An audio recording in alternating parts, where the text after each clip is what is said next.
So may we ask some questions about prayer and personal revelation? Okay. So we've received many, many questions about becoming better at praying in general.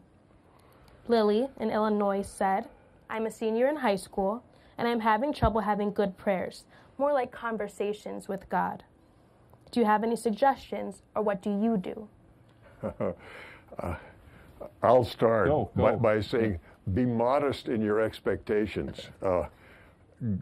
God is close, and He loves you, and He'd love to have a conversation, but remember, He is God. And the idea that you're going to, I always worry when someone's speaking to Him in too familiar a way, because it is not easy.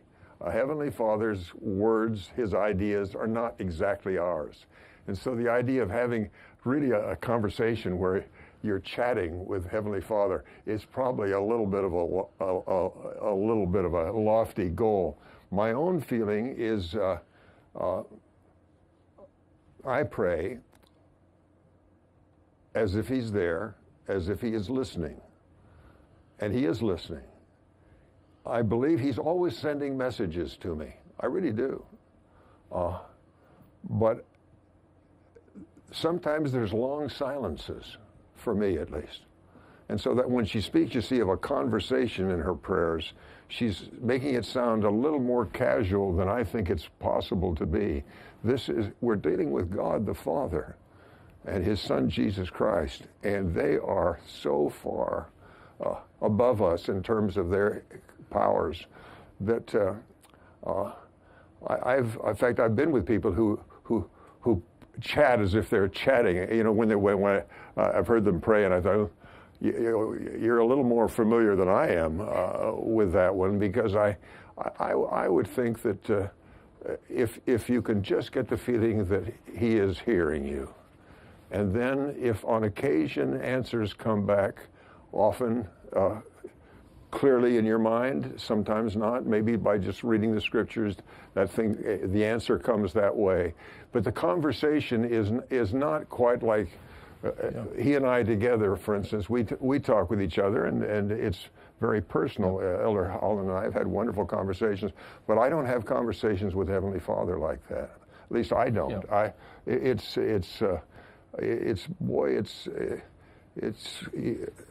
I do a lot of the asking, and then I wait, and then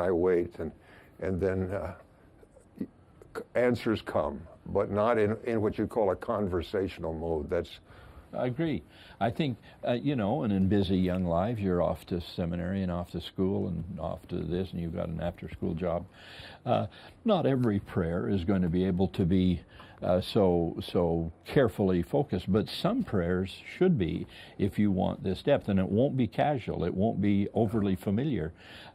Sister Holland's in the audience, and she loves to talk to young people, remembering an example that President David O. McKay gave when he said for some of his prayers, and probably not all, but for some of his prayers, he would go into a darkened room, a private room, with the curtains drawn, and he would kneel in the center of the room, not on a chair and not against a bed.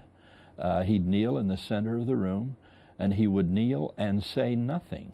This is not at the end of the prayer. This is before the prayer started. He would say nothing for a matter of minutes until he felt like he was worthy to approach the throne of the Lord, to come before deity. And he was dressed properly and approached God that way, and he would pray, and then he would wait. Then he would wait and give the Lord an answer, a way to answer and speak back. Now that's more formal than some of our prayers will be, and it's more formal than some of mine are. But since those teachings have come into our lives, from time to time to time, we try to do that, and we try to do it among the general authorities of the church to make sure that some prayers are that carefully prepared to go before deity, and that will carry over. And then when we have a slightly more hurried prayer, that's not a good word, but a prayer where we don't have quite as much time to set the stage, the Lord will know the intent of our heart, and maybe the spirit of that can carry over. Again, what you're saying is I realize that the feeling that I am going before the throne, there's a beautiful way of thinking of that. that God is real. He's in a throne. And when I approach in prayer, I'm approaching a throne. It's the way you do that is different than if you just say, I'd like a chat. I want a conversation. It's approaching a throne, for me at least, when I'm doing it right.